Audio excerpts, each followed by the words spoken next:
Welcome to stage 7, and in stage 7 we're going to start work on the cargo hold. So first of all, as you notice, we've got some of the parts here and we're going to need to remove these from the sprues and then clean them up on the edges where they come off the sprues with a small needle file or some fine sandpaper.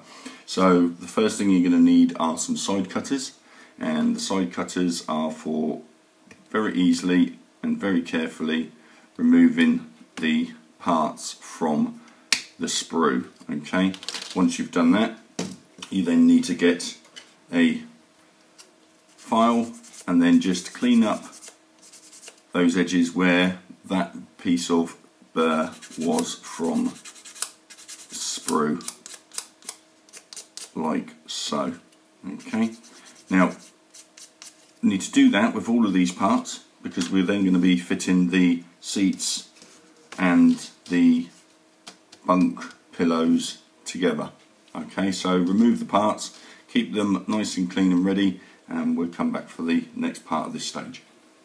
Okay, once you've cleaned up all the parts, we need to then lay the cushions out like so. Now, you'll notice that one of the cushions, okay, has got, if we have a look carefully, I'm not sure if you can see that, you've got a tiny little ridge on each of these. Now these are square.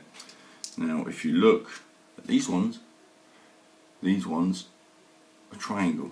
Okay, so the ones with the triangle extrusions on them are on this side, and the ones with the square protrusions are these two on the ends. And there's a reason for that, and you'll see that in the assembly of the bunk. So get some super glue ready, okay, and just gently follow and carefully follow the instructions. Test fitting everything first, like so, and as you can see there, we've got one of the bunk cushions in position. So once you've done that, get your glue that down into position. Now once you've done that to both sides, take one of your curved triangular cushions and place that in position just to test fit, as you can see there, because you'll notice it's got a curve. Alright, and you can take one of the other ones as well, once again placing that into position to test fit, so it gives you the curve and you can get an idea of what that's going to look like. Once you've done that, glue those down into position and do exactly the same for the other half of the bunk. Now once you've done that, you can take one of the halves, and this is where the final two flat cushions go, and you can fit both of them onto one end like so, and then once you've done that, we'll then glue the two halves together. So now we have the two halves with the cushions on. Take the two halves and with the pins lined up, push the two halves together, gently squeeze those, and then apply some glue. Take them apart and apply some glue, gluing those back together. Okay.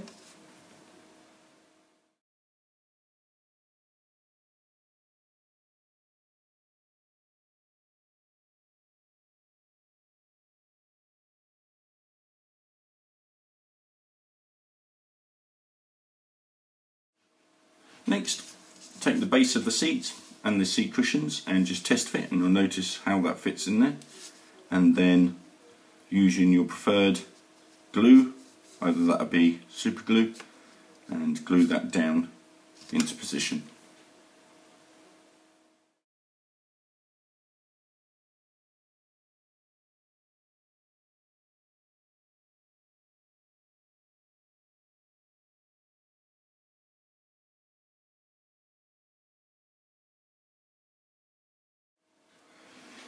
Now to complement this stage 7, we're going to be doing some weathering on some of the panels. Okay, now this is an optional technique, and as you can see from an original part, the original part is quite dark, whereas where we've then gone and dry brushed the other panel, you can see some of the detail stands out, and this is quite a simple way to do this. We're going to do the seats in a minute. So first of all, we're going to need some light grey paint.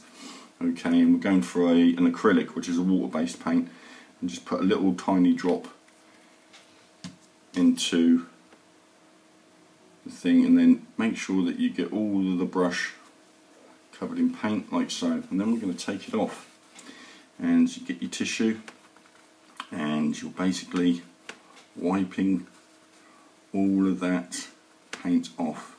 Not vigorously, but just enough so that it just leaves a certain amount of paint on the tissue, barely seeable. Okay, and then once you've got that part, you then get the brush and you'll just gently backwards and forwards across the panel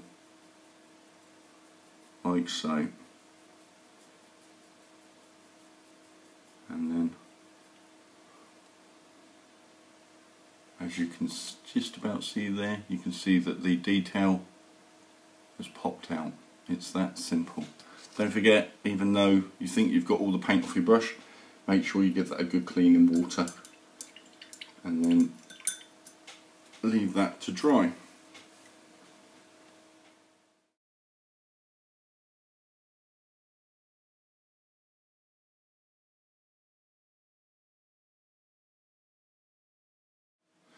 Now, to age the seats, we're using a different technique, and this technique is called inking. And what it does is it allows the paint to sit in the recesses of the parts of the seat. Now, for that we need some black paint, and we need some water on the brush, because we're going to really water the black paint down.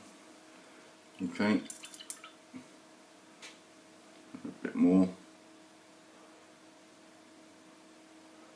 Okay, like so. Now we're going to get some tissue, because we're just going to test this just to make sure that we've got the right consistency. And if you look at the tissue and then actually do that, you'll notice that it all spreads out. Okay, now that's the consistency we're looking for, which is what's classed as a milky consistency. So take your seat and then just gently apply your water wash over the seat. It's difficult to hold, but you can either do that with tweezers. Okay, and paint that over the seat like so, and then take your tissue, make sure it's completely covered, as you can see there, and then just with the brush soak up any puddles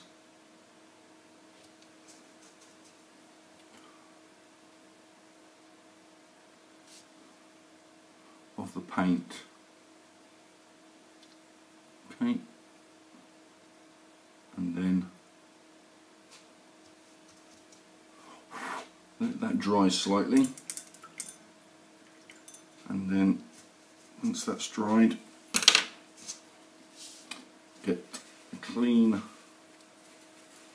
part of the tissue, or get some new tissue, and then all we're going to do is just gently wipe that away so that it just leaves some of the dirtying in the recesses of the seat, if you can see that alright. Okay, so when you've got the difference between the two, you can see that in the next photograph as well. Okay.